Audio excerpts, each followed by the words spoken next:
Hello dear students, welcome to my YouTube channel pharma ma'am. हम देख रहे हैं subject chemistry of natural products of master of pharmacy first semester. इसमें हम लोग यूनिट फर्स्ट देख रहे थे और आज का हमारा टॉपिक है बीटा लैक्टम एंटीबायोटिक्स। यहाँ पे हम पढ़ेंगे सिफेलोस्पोरिन एंड कार्बापिनेम के बारे में। तो ये लेक्चर बहुत ही इंपॉर्टेंट होने वाला है स्टूडेंट, क्योंकि अक्सर करके एग्जाम में इस टॉपिक से क्वेश्चन आता है। तो आइए लेक्चर को बहुत ध्यान से पढ़ते हैं।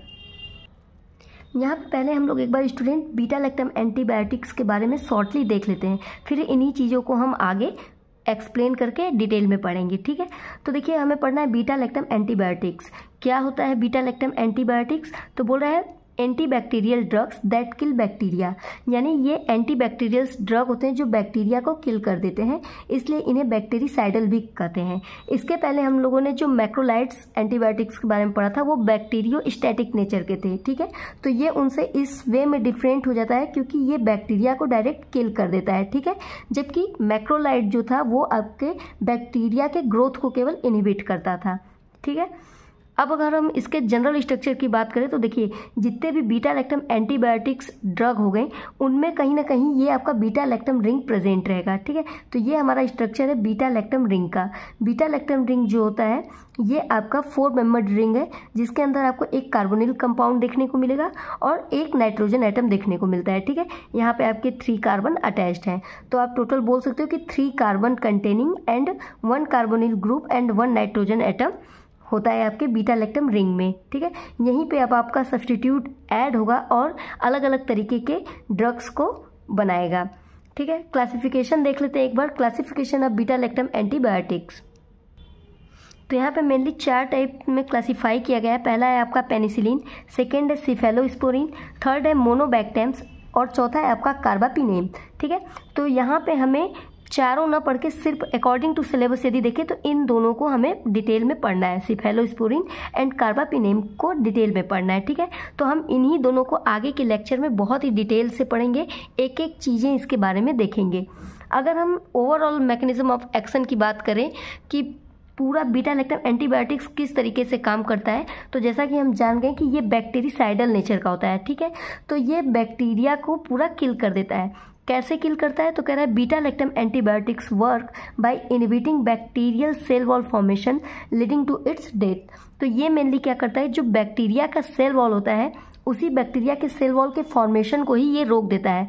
और जब बैक्टीरिया का सेल वॉल नहीं फॉर्म हो पाता है स्टूडेंट, तो धीरे धीरे बैक्टीरिया ऑटोलिसिस करने लगता है, यानी सेल्फ डेथ कर जाता है। ठीक है, यूजेज देख लेते हैं। इसके मोस्ट कॉमन यूजेज है यूरिनरी ट्रैक्ट इन्फेक्शन में यूज होता है, रेस्पिरेटरी ट्रैक्ट इन्फेक्शन में यूज होता है, skin and soft tissue infection में यूज होता है और मेनिंगाइटिस एक डिजीज होता है ब्रेन में, इनमें यूज किया जाता है। तो ये बिल्कुल शॉर्ट व्यू था आपका बीटा लैक्टम एंटीबायोटिक्स के बारे में। यदि आपसे कम नंबर में पूछेगा तो आप इतना लिख दोगे तो बहुत सफिशियंट हो जाएगा। ठीक है, अब हम यहाँ पे सिफेलोस्पोरिन और कार्बापिनेम के बारे में डिटेल में देखेंगे। बीटा लैक्टम एंटीबायोटिक्स, इसको हम इंट्रोडक्शन से स्टार्ट करते हैं। पहला पॉइंट है a broad class of drug that kill the bacteria by inhibiting the synthesis of their cell wall. तो ये एक ब्रॉड स्पेक्ट्रम ड्रग में आता है और इनका काम होता है बैक्टीरिया को किल कर देना, यानी कि ये बैक्टीरिसाइडल नेचर के होते हैं। और ये किस तरीके से बैक्टीरिया को किल करते हैं? तो बैक्टीरिया के जो सेल वॉल होते हैं उनके सिंथेसिस को इनहिबिट करते हैं, जिसकी वजह से बैक्टीरिया का डेथ हो जाता है। ठीक है, सेकेंड पॉइंट है हमारा it contain a beta lactam ring in their chemical structure. तो जितने भी बीटा लैक्टम एंटीबायोटिक्स होंगे उन ड्रग्स के अंदर आपको बीटा लैक्टम रिंग देखने को मिलेगा। ठीक है, ये स्ट्रक्चर है आपका बीटा लैक्टम रिंग का, जैसा कि मैंने अभी शॉर्ट नोट्स में आपको बताया। तो बीटा लैक्टम रिंग जो होता है वो 4 मेंबर्ड रिंग होता है। इसमें आपके 3 कार्बन, ठीक है, एक कार्बोनिल ग्रुप और एक नाइट्रोजन एटम होता है। अब बात करें क्लासिफिकेशन की, तो मैंने बताया कि ये 4 तरीके में क्लासीफाई होते हैं आपके। पहला पेनिसिलिन है, दूसरा सिफेलोस्पोरिन, तीसरा कार्बापिनेम एंड चौथा है आपका मोनोबैक्टम, जिनमें से हमें इन दोनों के बारे में पढ़ना है। ठीक है स्टूडेंट, इनके बारे में हम डिटेल में पढ़ेंगे। तो अब हम सिफेलोस्पोरिन के बारे में डिटेल में आइए देखते हैं। तो फर्स्ट है हमारा सिफेलोस्पोरिन। पॉइंट है it chemically similar to penicillin. तो ये पेनिसिलिन से बिल्कुल केमिकली सिमिलर होता है। Cephalosporin is group of semi synthetic antibiotics derived from cephalosporin C. तो जो सिफेलोस्पोरिन है जिसके बारे में हम पढ़ रहे हैं वो एक सेमी सिंथेटिक एंटीबायोटिक्स होता है जो कि आपका डिराइव किया जाता है फ्रॉम द सिफेलोस्पोरिन सी, और इसे हम लोग प्राप्त करते हैं, ऑब्टेन करते हैं फ्रॉम द फंगस सिफेलोस्पोरियम। ठीक है, सिफेलोस्पोरियम से हम इस एंटीबायोटिक सिफेलोस्पोरिन को ऑब्टेन करते हैं। ठीक है, क्लासिफिकेशन की बात करते हैं तो सिफेलोस्पोरिन का जो क्लासिफिकेशन है आप यहाँ देख सकते हैं, जनरेशन वाइज इसको क्लासिफाई किया गया है। ठीक है, यहाँ पे एक पॉइंट आपको ध्यान देने वाली है स्टूडेंट, लिखा है enhanced resistance to beta lactamase enzyme and gram negative bacteria. ये इसलिए पॉइंट मैंने लिखा है स्टूडेंट कि आप जैसे जैसे यहाँ जनरेशन आगे बढ़ते जाएंगे तो इनके अंदर ऑब्वियसली कोई ना कोई अच्छी चीज़ें ऐड होती जाएंगी, है ना।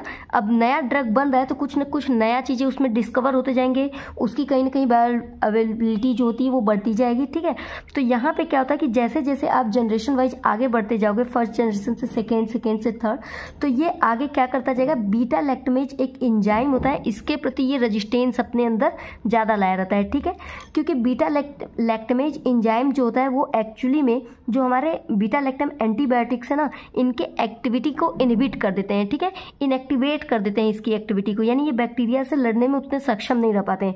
लेकिन जैसे जैसे हमारा जनरेशन वाइज ड्रग आता गया, ठीक है, तो इस ड्रग इस एंजाइम से लड़ने की क्षमता उसमें अधिक होती चली गई है। ठीक है, और दूसरा क्या है, ग्राम नेगेटिव बैक्टीरिया की बात कर रहा है, यानी कि स्टार्टिंग जो फर्स्ट जनरेशन है हो सकता है कि वो ग्राम नेगेटिव बैक्टीरिया के लिए अच्छे से काम ना करता हो। ठीक है, लेकिन जब सेकेंड जनरेशन बना तो वो कहीं ना कहीं ग्राम नेगेटिव बैक्टीरिया के लिए भी अच्छे से अपना वर्क करने लगा। फिर थर्ड जनरेशन आया तो ये उससे बेटर एक्शन देने लगा for the gram negative bacteria. तो इस तरीके से जैसे जैसे आप जनरेशन वाइज जाएंगे इसका जो है देखिए इन्हांस हो रहा है, किस वजह, कहाँ का, resistance to beta lactamase enzyme, इसके प्रति ये अच्छा रेजिस्टेंस ले आएगा जैसे जैसे आगे बढ़ेगा, और दूसरा ग्राम नेगेटिव बैक्टीरिया के लिए ये अच्छा एक्शन देगा। ठीक है, तो यहाँ पे टोटल 5th जनरेशन है सिफेलोस्पोरिन ड्रग के, जहाँ पे आप देख सकते हैं, देखिए यहाँ पे जनरेशन लिखा हुआ है, ये है आपका पेरेंटल एजेंट और ओरल एजेंट। जो ड्रग आप पेरेंटली ले सकते हैं यहाँ पे लिखा हुआ है, और जिन ड्रग को ओरली लिया जाता है, ठीक है, माउथ के थ्रू लिया जाता है, ये नीचे साइड लिखे गए हैं। ठीक है, आपको बहुत ज़रूरी इसे याद रखना है। ठीक है, क्योंकि अक्सर करके एग्जाम में भी पूछ देता है कभी कभी। ठीक, तो देखिए फर्स्ट जनरेशन में आपके यहाँ पे 4 ड्रग हैं। ठीक है, ड्रग का नाम आप देख लीजिएगा, मैं आपको एक छोटा सा ट्रिक दे रही हूँ, बहुत सटीक तो नहीं है मगर फिर भी 80 to 70% ये काम करता है। ठीक है, तो देखिए यहाँ पे है क्या कि फर्स्ट जनरेशन के अंदर जो ड्रग आते हैं, ठीक है, उनके नेम में अक्सर सीफा वर्ड आता है। ठीक है, यहाँ पे देखिए सेफा, देखिए इसमें एक्सेप्शन भी हो सकता है नो डाउट, लेकिन मोस्ट चांसेस जो होते हैं, ठीक है, तो जहाँ पे भी आपको सेफा देखे वो फर्स्ट जनरेशन के ड्रग होते हैं। ठीक है, हाँ यहाँ पे देखिए एक्सेप्शन यही दिख गया कि सेकेंड जनरेशन में एक ड्रग आ रहा है जिसमें कि सेफा है। ठीक है, तो ये एक्सेप्शन आपको नहीं याद रखना है, आप यहाँ पे 2 ड्रग का नाम याद कर लीजिए, एक हो गया आपका सेफाजुलिन और दूसरा हो गया आपका सिफाड्रॉक्सिल। ठीक, फर्स्ट जनरेशन के अंदर जो आएंगे इनके अंदर क्या मिलेगा, आपको सेफा वर्ड मिलेगा। ठीक, सेकेंड जनरेशन के अंदर जो ड्रग आते हैं स्टूडेंट, इसमें आपको सेफो देखने को मिलेगा, सेफो, लाइक यहाँ पे देखिए सेफोक्सिटीन, ठीक है, सेफोटिनेन। ठीक, तो इस तरीके से जो ड्रग होते हैं वो सेकेंड जनरेशन के अंदर आते हैं। तो cepha first generation, cepho second generation. Third generation में आप देखेंगे स्टूडेंट तो यहाँ पे जाइम वर्ड आता है। ठीक है, लास्ट में जहाँ पे जाइम अटैच रहता है मोस्ट ऑफ द केसेस में वो थर्ड जनरेशन के ड्रग होते हैं। ठीक है, मैं बोल रही हूँ कि कहीं ना कहीं एक्सेप्शन हो सकता है, लेकिन मोस्ट प्रोबेबिलिटी आपका है थर्ड जनरेशन का। तो आप इसी तरीके से याद रखिएगा, बिल्कुल कंफ्यूज मत होइएगा, आप इन्हीं को याद रख लीजिए और ये याद रखिए कि जाइम वाले थर्ड जनरेशन के हैं। ठीक है, तो यहाँ पे आपका सिफोटा जाइम। ठीक है, नेक्स्ट है आपका सेफ्टिजो जाइम। ठीक है, ये 2 ड्रग ऐसे हैं जो थर्ड जनरेशन से बिलोंग करते हैं आपके। ठीक, फोर्थ जनरेशन में आपको याद रखना है स्टूडेंट, पाइम वर्ड आता है। ठीक है, पाइम, देखिए यहाँ पे भी पाइम है और ये देखिए PIME, यहाँ पे भी कहीं ना कहीं पाइम वर्ड आ रहा है। ठीक है, तो पाइम वर्ड जो आता है इसमें आएगा वो फोर्थ जनरेशन से ड्रग बिलोंग करता रहता है। ठीक है, जैसे कि सिफेपाइम, ठीक है, सेफीरोम। ठीक है, तो यहाँ पे P और ME आया है, पाइम वर्ड आया है। तो इस तरीके से ये फोर्थ जनरेशन के ड्रग हो गए। 5th जनरेशन का आपका जो ड्रग है यहाँ पे आपका देखिए सेप्टेरोइन है। ठीक है, तो ये आपका 5th जनरेशन का ड्रग है जो कि पेरेंटली लिया जाता है। जितने भी बीटा लैक्टम एंटीबायोटिक्स होते हैं स्टूडेंट, मोस्टली करके पेरेंटली लिए जाते हैं, ठीक है। ओरल बहुत कम लिया जाता है, मोस्ट ऑफ द केसेस में ये पेरेंटली लिए जाते हैं बॉडी के अंदर, ठीक है। नेक्स्ट है केमिस्ट्री ऑफ सिफेलोस्पोरिन। तो सिफेलोस्पोरिन क्या होता है, तो इसमें मस्ट है कि ये चूंकि एक बीटा लैक्टम एंटीबायोटिक्स है तो इसके अंदर बीटा लैक्टम रिंग प्रेजेंट होगा, ठीक है, जो कि हम यहाँ पे देख रहे हैं। ये हमारा है बीटा लैक्टम रिंग, हमने यहाँ पे रिप्रेजेंट भी कर दिया एरो से, ठीक है। ये बीटा लैक्टम रिंग है और ये टोटल स्ट्रक्चर है आपका सिफेलोस्पोरिन का। अब देखिए सिफेलोस्पोरिन में आपका क्या है, एक और यहाँ पे रिंग आके अटैच हो गया जिसको हम लोग बोलते हैं डाईहाइड्रोथियाजिन रिंग, ठीक है। ये आपका डाईहाइड्रोथियाजिन रिंग है जिसमें कि थिया वर्ड आ गया, तो आपको पता होना चाहिए कि ये सल्फर कंटेनिंग रिंग होता है, ठीक है।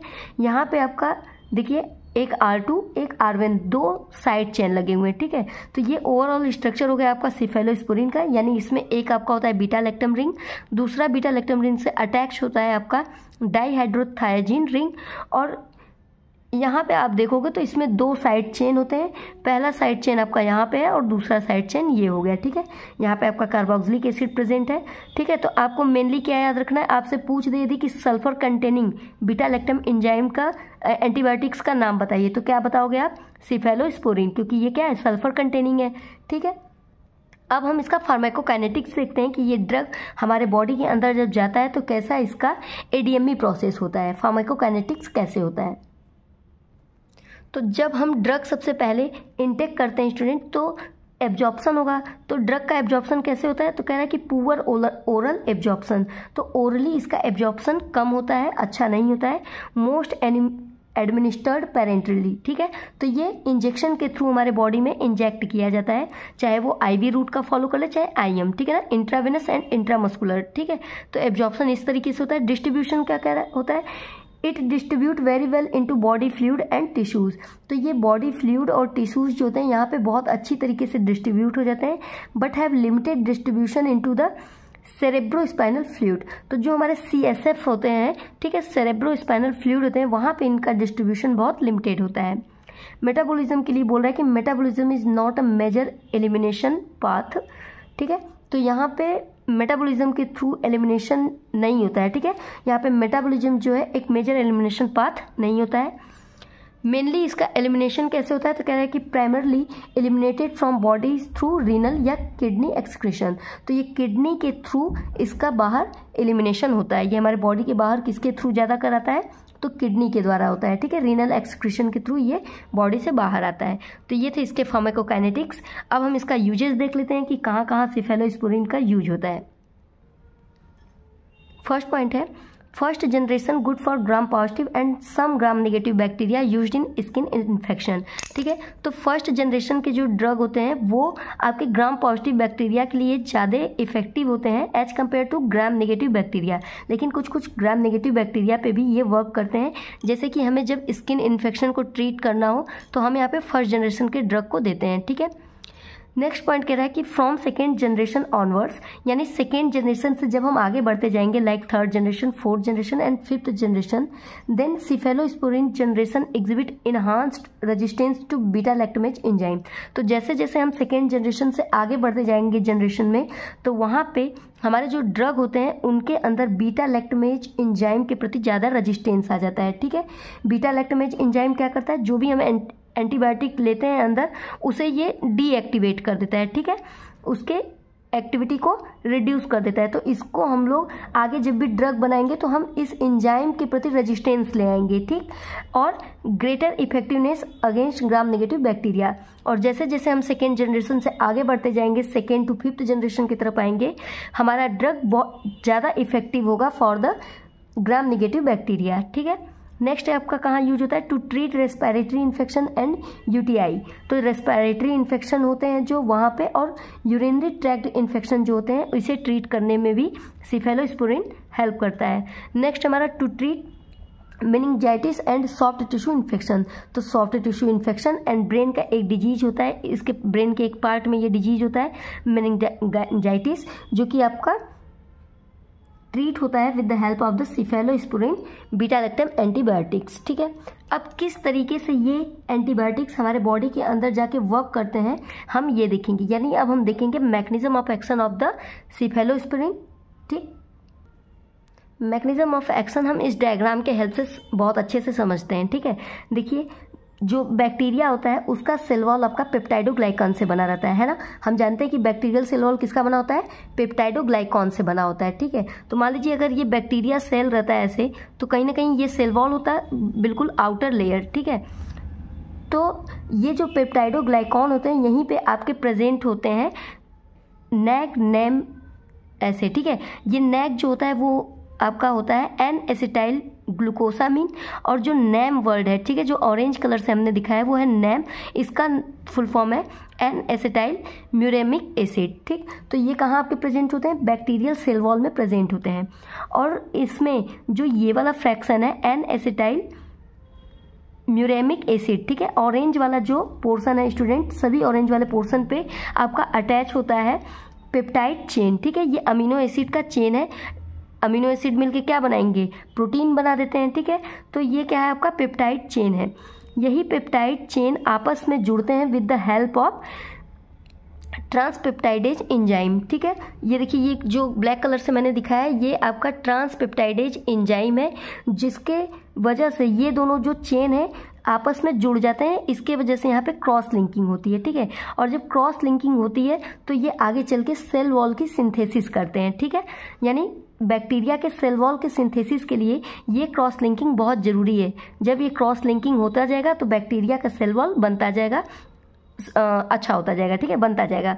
ठीक, तो जो हम ड्रग लेते हैं बीटा लैक्टम एंटीबायोटिक्स, ये क्या करते हैं कि इसी क्रॉस लिंकिंग को इनहिबिट कर देते हैं। ठीक है, जैसे कि यहाँ पे मैंने इस वाले स्ट्रक्चर में आपको समझाने की कोशिश की है। देखिए ये हमारा बाहर से आप देख रहे हैं ऐसे स्क्वायर शेप में, ये हमारा था ट्रांसपेप्टाइडेज एंजाइम। ठीक है, जिसके हेल्प से यहाँ पे क्या होता है, क्रॉस लिंकिंग होता है। लेकिन हमने जो ड्रग लिया सिफेलोस्पोरिन, ग्रीन कलर से शो किया है। ठीक है, सिफेलोस्पोरिन जाके इसी ट्रांसपेप्टाइडेज के साथ बाइंड कर जाएगा और बाइंड करने के बाद इन्हें क्रॉस लिंकिंग नहीं करने देगा। ठीक है, यानी ये दोनों आपस में अटैच नहीं हो पाएंगे, और जब ये पेप्टाइड चेन आपस में लिंक नहीं कर पाएंगे तो इससे बैक्टीरिया के सेल वॉल सिंथेसिस नहीं हो पाता है। और जब बैक्टीरिया का सेल वॉल सिंथेसिस नहीं होगा स्टूडेंट, तो कहीं ना कहीं बैक्टीरिया जो है वो वीक होता जाएगा, है ना। जैसे आप इसे समझ लीजिए कि अगर मान लीजिए हमारे पास, मान लीजिए कि हमें युद्ध करना है। ठीक है, हमें युद्ध करना है, अगर हम अपने चारों तरफ किसी तरीके का सुरक्षा रख दिए हैं, ठीक है,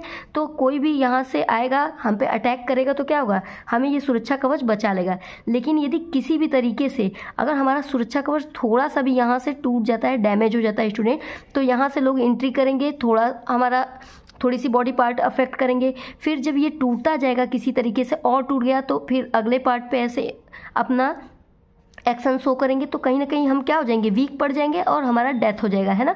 तो इसी तरीके से जो बैक्टीरिया होता है, तो उसका सेल वॉल ही जब सिंथेसाइज नहीं होगा स्टूडेंट, जब सेल वॉल जो प्रोटेक्ट कर रहा है बैक्टीरिया के अंदर की चीज़ों को, जब यही हमारा सही नहीं रह पाएगा, तो धीरे धीरे वो ड्रग अपना एक्शन इफेक्ट कहाँ दिखा देगा, बैक्टीरिया के सेल वॉल सिंथेसिस न होने से अंदर के सारे प्रोसेस को रोक देगा, यानी कि क्रॉस लिंकिंग वगैरह जो हो रहा था उसे रोक देगा। ठीक है, तो जिसके वजह से कि प्रोटीन सिंथेसिस नहीं होगा और फाइनली बैक्टीरिया जाके डेथ कर जाएगा। ठीक है, तो इसी तरीके से हमारा सिफेलोस्पोरिन जो होता है वो वर्क करता है।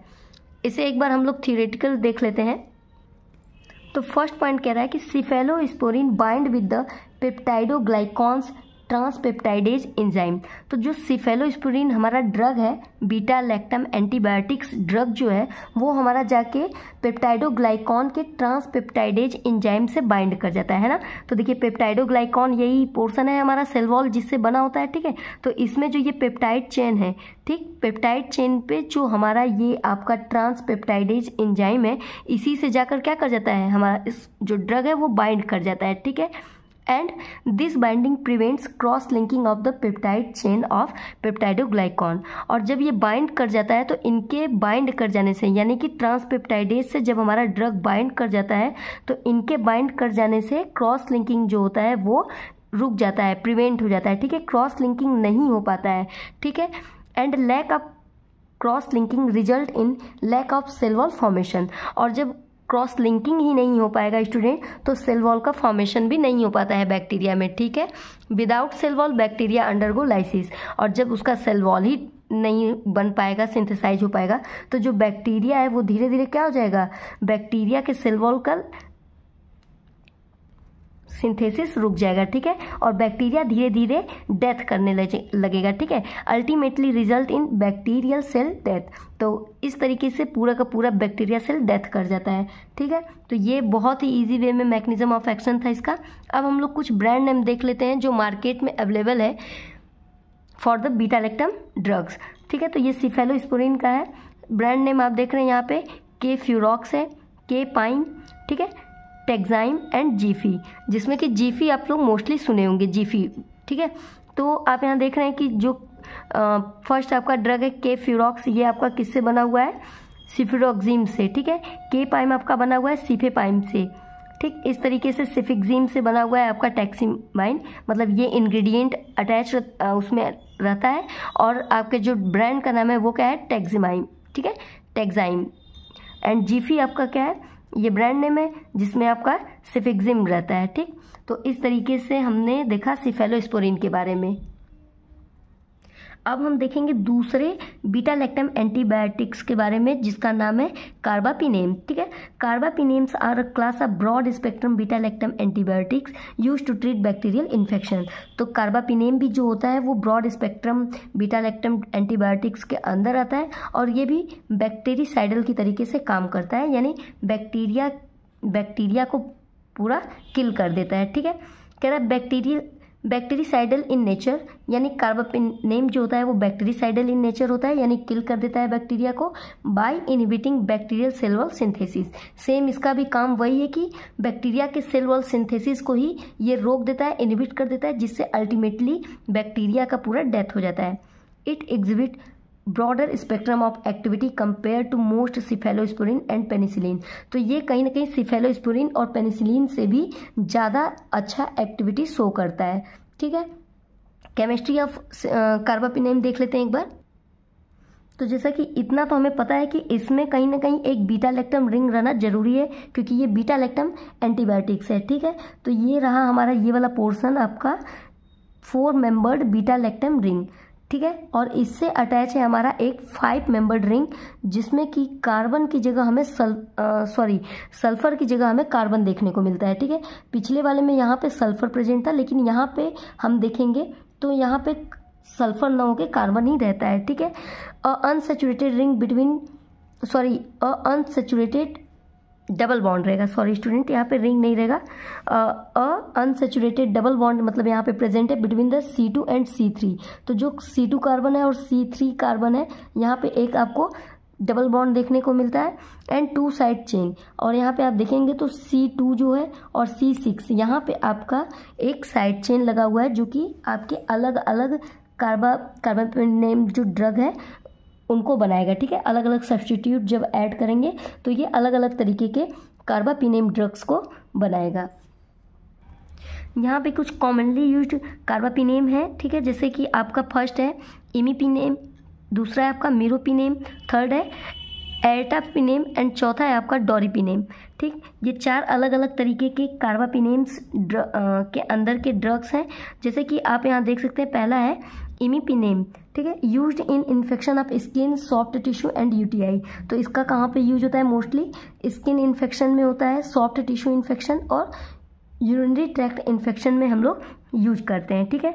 दूसरा है meropenem, that treat pneumonia, meningitis and complicated urinary tract infection. तो ये न्यूमोनिया और कॉम्प्लिकेटेड यूटीआई जो होते हैं उनको ट्रीट करने में हेल्प करता है, ठीक है। थर्ड है ertapenem, it treat moderate to severe infection of the abdomen. तो एब्डोमेन में जो सीवियर इन्फेक्शन होते हैं उसको ट्रीट करने में हेल्प करता है, ठीक है। और लंग्स में निमोनिया को भी ट्रीट करता है, ठीक है। और आपका यूटीआई इन्फेक्शन में भी इसका हम लोग यूज करते हैं। Use for the prevention of infection after colorectal surgery. जब भी कोलोरेक्टल सर्जरी होता है तो फिर कोलोरेक्टल सर्जरी से इन्फेक्शन ना फैले कोलोरेक्टल एरिया में, तो हम उस टाइम पे भी आपका एर्टापिनेम ड्रग को देते हैं, ठीक है, पेशेंट को। लास्ट है हमारा डोरिपिनेम। कह रहा है used in the treatment of complicated intra abdominal infection. तो जितने भी इंट्रा एब्डोमिनल इन्फेक्शन होते हैं जो बहुत कॉम्प्लिकेटेड होते हैं वहाँ पे हम लोग डोरिपिनेम ड्रग का यूज करते हैं। ठीक है। फार्माकोकाइनेटिक्स मतलब कि जब ड्रग हम ले रहे हैं अपने बॉडी के अंदर, ठीक है, चाहे ओरली ले रहे हो चाहे पेरेंटली, तो ये किस तरीके से बॉडी के अंदर जाके एब्जॉर्ब हो रहे हैं, इनका डिस्ट्रीब्यूशन कैसा होता है। ठीक है। तो एडीएमई प्रोसेस को ही देखना फार्माकोकाइनेटिक्स होता है। ठीक। तो हम देखते हैं कि एब्जॉर्प्शन कैसे होता है। तो कह रहा है कि टिपिकली गिवन पेरेंटली। ठीक है। तो जितने भी मोस्टली बीटा लैक्टम जो ड्रग होते हैं मैंने बताया वो पेरेंटली लिए जाते हैं। ठीक है। चाहे आईवी के थ्रू ले लीजिए चाहे आईएम के थ्रू ले लीजिए, लेकिन ओरल इसकी बायोअवेलेबिलिटी कम होती है। ठीक है। डिस्ट्रीब्यूशन कह रहा है कि carbapenems penetrate well and rapidly into many different tissue compartments and interstitial fluid. तो इसका जो डिस्ट्रीब्यूशन होता है इस ड्रग का, इसका बहुत अच्छा होता है टिश्यू कंपार्टमेंट में। ठीक है। टिश्यू में इसका डिस्ट्रीब्यूशन बहुत अच्छे से होता है और कुछ कुछ इंटरस्टिशियल फ्लूइड भी होते हैं जहाँ पे इनका पेनिट्रेशन ये ड्रग अच्छे से कर ले जाते हैं और डिस्ट्रीब्यूशन इनका अच्छे से देखने को मिलता है। मेटाबॉलिज्म की बात करें तो कह रहा है कि they are mainly metabolised by kidney यानी रीनल डाईहाइड्रोपेप्टाइडेज फर्स्ट। तो ये किडनी में मेनली मेटाबोलाइज्ड होते हैं with the help of the dihydropeptidase first enzyme. ठीक है। एलिमिनेशन की बात करें तो कह रहा है कि most carbapenems are excreted via kidney in the urine. तो किडनी के थ्रू, ठीक है, यूरिन के थ्रू बाहर आ जाते हैं, ये बॉडी के बाहर आ जाते हैं। तो ये था इसका फार्माकोकाइनेटिक्स। मैकेनिज्म ऑफ एक्शन बिल्कुल सेम है क्योंकि ये बीटा लैक्टम ड्रग ही है। तो जैसे अभी हमने सिफेलोस्पोरिन का देखा, सेम वैसे ही मैकेनिज्म ऑफ एक्शन आपका कार्बापिनेम का भी होता है। ठीक है। डायग्राम आप सिफेलोस्पोरिन से देख लेना स्टूडेंट, यहाँ पे मैंने सिर्फ पॉइंट वाइज लिख दिया है। कह रहा है कि carbapenems bind to the transpeptidase enzyme. ठीक है। तो जो हमारा ड्रग होता है वो जाके क्या करेगा, ट्रांसपेप्टाइडेज एंजाइम जो था उसी से बाइंड कर जाता है। This binding prevent the cross linking peptidoglycan. ठीक है। तो जो दो आपके पेप्टाइड चेन थे, है ना, ऐसे पेप्टाइड चेन जो लगे हुए थे, इन्हीं के बीच में आपका ड्रग जो होता है ये इससे जाके बाइंड कर जाता है, जिसके वजह से क्रॉस लिंकिंग नहीं हो पाती है। ठीक है। और lack of cross linking result lack of the cell wall formation. और जब ये दोनों पेप्टाइड चेन का क्रॉस लिंकिंग नहीं हो रहा था तो आपका सेल वॉल का फॉर्मेशन रुक जा रहा था। And without cell wall bacteria undergo lysis. और जब सेल वॉल नहीं बनेगा तो उसके कारण बैक्टीरिया टूटने लगेगा, उसका जो सेल वॉल है वो फॉर्मेशन नहीं होगा, जिससे कि बैक्टीरिया का अल्टीमेटली जाके क्या हो जाता है, डेथ हो जाता है। तो मैकेनिज्म ऑफ एक्शन बिल्कुल सेम है आपके सिफेलोस्पोरिन से। यूजेज भी लगभग सेम है स्टूडेंट। लाइक फर्स्ट यूज है आपका, कह रहा है to treat intra abdominal infection, to treat complicated urinary tract infection, to treat pneumonia and to treat septicaemia. ठीक है। सेप्टिसेमिया इन द सेंस कि ब्लड स्ट्रीम इन्फेक्शन जो होता है उसको भी ट्रीट करने में हेल्प करता है। ब्रांड नेम यहाँ पे आपका दिया हुआ है सिलापेन एंड दूसरा है आपका डॉर्पिवीब। ठीक। ये दो ब्रांड नेम ड्रग हैं जिसमें आपका इमिपिनेम प्रेजेंट होता है और दूसरा आपका डोरिपिनेम प्रेजेंट होता है इंग्रेडिएंट। ठीक है। तो यहाँ पे आज हमारा यूनिट फर्स्ट कंप्लीट होता है। ठीक। अब हम लोग मिलेंगे नेक्स्ट यूनिट के साथ नेक्स्ट लेक्चर में। चलिए ठीक है। अब आप इसका स्क्रीनशॉट ले लीजिए। Page first,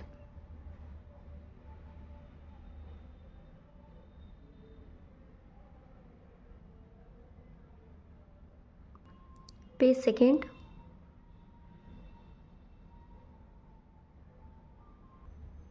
page number third,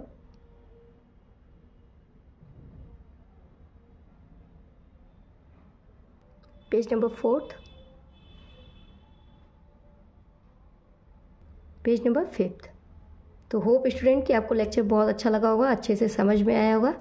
मिलते हैं हम लोग नेक्स्ट वीडियो में। Thank you so much. Tata bye bye. Keep supporting.